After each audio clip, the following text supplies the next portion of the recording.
lovely to have the opportunity to e-meet you through your screens. My name's Lucy and I'm the director here at Crowned PR. Crowned PR has been in existence officially for a bit over 2 years now, but I actually had a bit of an unofficial brand before that, freelancing for many years, and then about 2 years ago I thought, right, it's time to take it to the next level and legitimise this. So I got a business name and a logo and a domain name, and off I went. And I've got to say, it's been a crazy journey since. So a little bit about me personally. I am married. I have a little dog who's just the love of my life. He's actually just over there having a snooze at the moment. I love going out, as any good PR person does. I spend a lot of time socialising, meeting people. I love consuming content, media, reading all the time. I just love to be in the know. But on the flip side of that, I am incredibly easily drained by people. I love to be out and then I need to be alone. It is a hard balance. There's a lot of people who are trying to build their own personal brand, that you've got to be everywhere for everyone all the time, and it can be really emotionally exhausting, especially when you're putting yourself out there into the world. So today we're going to be talking about transparency in your personal brand. Your personal brand and your business brand aren't quite the same thing. In fact, they should be quite separate. A lot of people who have created a business out of the love of something in their life, a lot more of their personal brand will be in it. A lot of people who have service-based business where what they're doing is their passion, their lifelong talent and artistry, they'll have a lot more of their personal brand in their business brand. But you also have people who start up e-commerce websites because they've seen a niche in the market. It's not even necessarily something that they use on a daily basis, and they will have a lot less of their own personality in their business brand. So I'll start off by being very honest with you and say, I never wanted a personal brand. Which sounds strange coming from someone in PR, but I have legitimately made a career out of putting other people in front of the camera. Like right now, I would rather be the person filming or standing there or helping them figure out what they're going to say, figuring out their key messages. I didn't want to be the person in front of the camera. But in the end, as you continue to build your business, at some point you have to let go, because people want to see who's behind the business. Who are they supporting? When they buy something from your shop, who's that putting dinner on the table for? If you sell a service that's quite expensive and you're personally delivering it, if you're a copywriter, for example, they want to know who is behind that pen that is creating this stuff for them. If you're business to business, you're quite often dealing with someone's baby. Their business is literally their income, which is their life.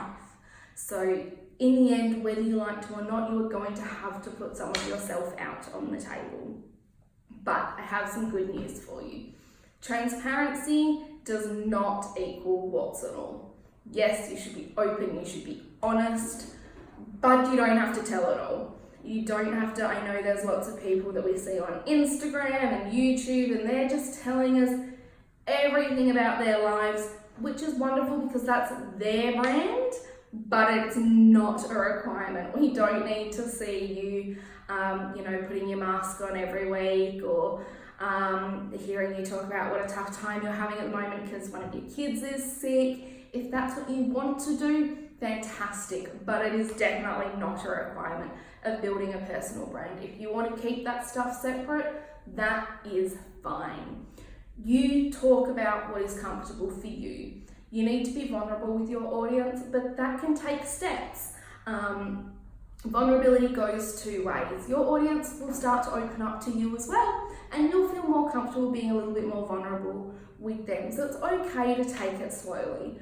It is important that you do start taking those first steps now, though. It's getting harder than ever to reach people on that individual level. If you were lucky enough that you started your business 4, 5, 6, 7 years ago, you will have had massive opportunities that new businesses, when it comes to social media, can only dream of. It was so easy to talk directly to your customer. It was fantastic. But things change, algorithm changes, people moved to the Facebook as a business, wanted to bring it back to less brands, more connection. So we had to adjust, and it got harder and harder, but it became more and more important that as the emphasis came on connection, that us as business owners or personal brands actually got out there and connected with our audience so that they could have a emotional response with us. So when it comes to putting yourself out there, you can do videos that talk about a challenge that you had in your business. It doesn't have to be a personal challenge. You don't have to be bringing out your personal life all the time. You are welcome to keep that separate if you want to. You just need to be talking about things that are true to you, showing off your truest self. If you work in the marketing industry, for example, because of course for me that's top of mind, talk about that you are learning all about a brand new software package that you don't know about as yet. It's okay to say, I don't know about all of this, because not everyone is fantastic at everything. And talk about that. That's being transparent, that's being open, that's saying I had a gap in my skill set and I'm now filling it, and come with me on this journey as I learn this new skill set. And people who've been with you on that journey are going to be really likely to, when you are ready to start offering it as a service, go, I saw her from here to here, I watched her grow, I know she's great at it now, I feel so good about this, I want to support her endeavour, I'm going to get in contact with her when I need that service. Which brings me on to my next point, that transparency creates authenticity within your business. And authenticity, it is a buzzword these days, be authentic, be your most authentic self. But let's go back to its serious roots of authenticity. It just means that you are putting out what you know to be true and real. People make mistakes. You might say one day, you might run off a stat in a business video and it might be wrong. People could go, you weren't being authentic. No, you made a mistake. And that's okay, because if you've been transparent with your audience, they're going to forgive a mistake. If you lie about something, that's much harder for people to forgive because it's not authentic. The most important thing to remember is that your transparency is going to create authenticity. Authenticity will create trust, and trust then creates loyalty. And we all need more loyalty in our lives, both on a personal level and within families and friends. And your personal brand will spill over into your family and friends. Things that you put out there for your business followers, family and friends will see these things as well, and you'll be surprised at how much support comes out of the woodwork, not just in the business world, but in your personal life as well. So at the end of this video, I would really like you to sit down and make a list of 5 things that you feel ready to share with your audience.